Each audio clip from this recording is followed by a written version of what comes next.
Right, this video is going to show you how to just quickly create a sprite. So we'll use our game container just to build this sprite. So we're going to say new, and I'm going to call it player.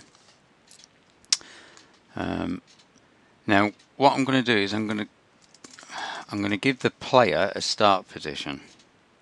Okay, if when you're creating something new that doesn't exist, it'll use the picker. So if you press escape to get rid of the picker, then it won't start like automatically typing stuff for you. So we're going to give it a start position. Alright, so that's generated by, we're only worried about 2D, so we'll just think about 2D. So 100, 100. So a vector 2 value is an x and y value. You'll come across vector 3 values, and they are x, y and z values, so that's 3D values. But generally for your sprites, you're only really worried about x and y. So inside the brackets here, we have got a vector 2. So that's going to be a parameter that we pass. So the player can be put at a certain position. So I'm going to generate that because it doesn't exist. So generate a class. You'll see I've got that up there. Zoom in a little bit. Let's get the libraries. So let's go to one of our other files and just copy all the libraries from Engine 7up. Add them in. Right, so this is going to be a sprite. So we're going to say public, and then we're going to say sprite at the end. Then we're going to go back to our game container, and we're going to right click on this and say generate constructor, and you'll see the red squiggle will go.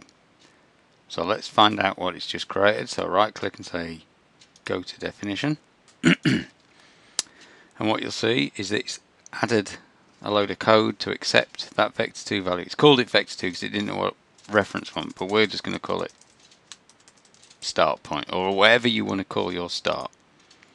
Now notice this is now broken, but there's this little red block. If we left click on that and say rename vector 2 to start point, it'll alter those values. Now this again is a stupid value, so I'm going to say start position,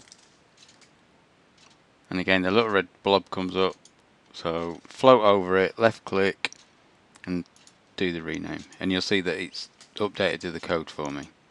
Right, so a start position is quite good. The other thing we need to do is to make sure we say to the engine manager that we've got a new sprite. So we say add sprite, this sprite, use the semicolon to mark the end of the line, and then we need to define a frame. Now I've got, in one of my graphics that I've got loaded, I've got something called simple graphic, and in my assets I've loaded simple graphic to a texture called TX simple. Okay, so you can't really create a sprite unless you've got texture, so you need to do that first. But now I've got a texture. I'm going to say frame define, and I'm going to say it's in gm.txsimple, and now I need to specify a rectangle. If I use the whole texture, it'll try and draw everything. Okay, so if I load up this in Fireworks, this is what I'm going to use as my sprite, this weird spiral thing. I need a rectangle, so I don't want to draw all of this. All I want to draw is that spiral. So if I look down in this bottom left hand corner, I can see I've got X, Y, width and height. They're the values I need to specify. So I'm saying this texture, that bit of the texture. So that's 16112. So I say new rectangle 16112, and it was 64 by 64. I can actually remember that. So that defines a frame for this graphic. Okay, so just to test this, I should have everything I've got. I've got a position on screen, I've got the sprite added to the engine, and I've defined an image for it, a frame. So if I run that, that should hopefully appear on screen. Now you can see there that it's in the top left hand corner. Now this is good because this is to do with ordering. The engine adding the sprite, okay, we've stored the start point, we've added the sprite, but what we haven't actually done is used that start point with the sprite data. So we need to say position 2D equals start point or start position, whichever one you want to use.